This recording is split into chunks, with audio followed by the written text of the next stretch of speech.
So I don't think there's anything that we can equate with this. But what we have to grab hold of is just how heavy this statement was.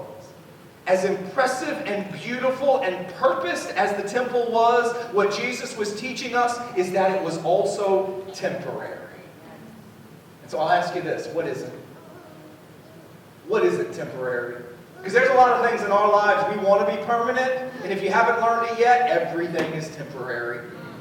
Have you noticed that there's even only one relationship that is lifelong? The only relationship we covenant toward for our entire lives is marriage. Even our children, they're supposed to leave us and cleave to their own spouses. Everything is temporary, and yet there are so many things that we cling to and cleave to and hold on to because we can't imagine life without this the way that I think it should be. But I'm here to tell you tonight that if the temple needed to be destroyed, so does everything else. It serves its purpose, and then it is set aside. In fact, by the time this passage is over, Jesus says that heaven and earth even will pass away, but his words will by no means pass away. That means that everything other than the word of God is temporary.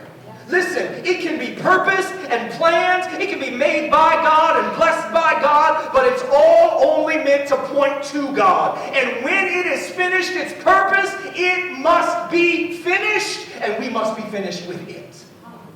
Even Jesus said even about the law. He said, I did not come to condemn the law, but to fulfill the law. But can I tell you something? Whether condemned or fulfilled, it's finished. Right? When something's fulfilled, I don't carry it around anymore. How many used up gift cards you got in your wallet? You might have a few until you try to use them again, and you get all confused, and then you'll say, I got to throw all these things away. When it's fulfilled, it's finished.